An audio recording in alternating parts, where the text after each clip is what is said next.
28 bishan aynu ku jirno ayay ahayd markii roobab daadu wata ay qaadeen guud ahaan magaalada Tukub isla markaana uu halkaas ku dilay 3 caruur hooyadeedna ku dhaawacay xoolo badan oo qaaday dad badan ay ku guryo iyo raashinba beeleen Tukub oo soo fatahay awgeed ayaa waxa dadkaasi oo ay ka muuqato diifti iyo waliba dayac kale u guntaday sidii ay wixii taakula ah u gaarsiin lahaayeen haday noqoto raashin iyo maacuun dadweynaha reer Caynaba maamulka gobolka Saraar maamulka dowladda hoose ee degmada Caynaba mas'uuliyiinta ciidamada booliiska ururka haweenweynaha qaranka ee naaw hay'adda DRC iyo xubno kale oo isxilqaamay dadkaasi ayaa waxa la gaarsiiyay lacag iyo weel kadib markii ay noqoto in raashinkii waxna qoyo inta kalena daadku la tago haday raashin heli lahaayeen aanay jirin weel ay wax ku karsadaan ugu horeynba waxa deeqdaasi la wareegay gudoomiyaha magaalada Tukub oo isagu tilmaamay maamulka gobolka Saraar iyo kan degmada Caynaba sameeyeen isxilqaan isla markaana ugu baaqay qurbajooga gobolka iyo ganacsatada kaleba inay dadkan si degdeg ugu soo gurmadaan wixii taakula ee ay heli karaan maayirka degmada Caynaba Khaliif Ismaaciil Salabaan ayaa isna goobta ka hadlay wuxuuna ugu baaqay cid kasta oo damqanaysa in looga fadhiyo waxtar degdeg ah xataa haday noqoto dadka xoololeyda ee ku dhaqan deegaanada Tukub waxa la Soomaalidu waxay ku maamaada hooyaday waxay haysana way haysa waxayna hayna way haaban doonto wixii aanu soo helayna maanta waa naga intee Tukub naga gudooma wixii dambana waanu baadoon tagaynaa oon ka war haynaa in ciilasha udmeen in guryihii dumeen in raashinkii idinka tagay oo daad qaatay in dadkii uu barinaga daraad inaga mid ahaa uu la tagay dadka waa ka war haynaa deewaanu idina waxa dhinaceeno isku siiyumba xanuunkuna inoo wada hayaan leeyahay dadka reer miyiga ee ceelkan u soo aroora iyana waxaan ka codsanayaa ama buurta degan gurmadku magaaladu kama yimaado waaradu kuma waxba taraydin war waxaan leeyahay ballinaya neef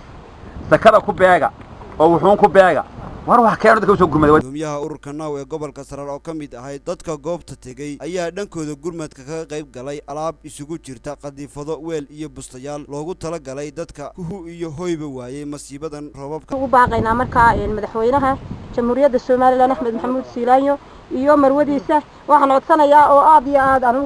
u maxaday ugu baahanahay in maxaad marwada waxaan ka codsanayaa dadka tabaalaysan haweenka tabaalaysan ee caruurahoodii waayay iyaguna liita ee maxaad tabalada aad u culus haysato ee maxaad ay dhaawac culus maxaad way daldalooshameen daad baa qaatay feeraha ayay ka daloolaan way jajabeen markasta way burbursan tahay maxaad iyo ku dhintay waxba ma dhaamaan marka waxaan ugu baahanahay in nalala eego oo maxaad dhanka kale Maxamed Xaaji Faarax oo ah gudoomiye ku-xigeenka komishanka gobolka Sool ayaa aabihii dhalay 3 caruur ee daad ku qaaday siiyay $100 oo tusaale noqon karta in lagu daydo isla markaana wuxuu dadka kale ee muslimiinta ah ka codsaday inay ku daydaan oo nimba wuxuu helo karaankiisa keeno ugu dambeyntiina barsabka gobolka Saraar Ibrahim Xaaji Xasan Cali ayaa farta ku fiiqay inay wixii karaankooda ah ee ay heli karayeen hadda soo gaarsiiyeen isla markaan ay u howlgali doonaan ka xukuumad ahaan iyo ka gobol ahaan la waxa weeye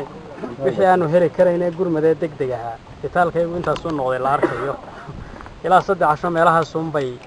ayay si waabin kartaa marka waxaanu mar labaad ku celinaynaa awoodeedu waa inta wixii kale farahayaga way ka baxsan yihiin ee wax degdeg ah la soo gaaro intaas marka ay iskaga meel gaaraan ilaa 3 casho waxaanu rajaynaynaa sidaan ognahay xukuumaduna hawlgalay ku jirta in loogu dhaqsado wixii awood ee loo helo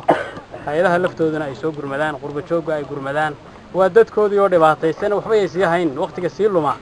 dhibaatoodu sii kordhinaya ka intaasaan iskaga koobayaa assalaamu alaykum si kastaba ha ahaatee dadkani ku soo fatay Tukub ayaa awday dhammaanba ceelashii ay dadka deegaankani ka cabi jireen waxaana arintaasi ka hadlay isuduwaha macdanta iyo biyaha gobolka Saraar kaasi oo wasaaradda xukuumadda iyo hay'adaha ugu baaqay inay degdeg wax uga qabtaan ceelashan awdmay oo ay hay'adda DRC ballan qaaday inay wax ka qaban doonto sida ugu dhaqsaha badan ilaa hadda shaqeynaya ma jiro waxa hadda nala socoto hay'adda DRC oo asasbanka nagala qayb qaatay oo aan rajaynayo inay kulay wax ka qayb qaadan doonto runtii wasaaradda macdanta iyo biyaha iyo hay'adaha ku hawlan biyaha waxaan ugu baaqaynaa in si degdeg ah loola soo gaaro gurmad oo ceelashan wax laga qabto Maxamed Aadan Dirir shabakada wararka Caynaba News magaalada Tukub.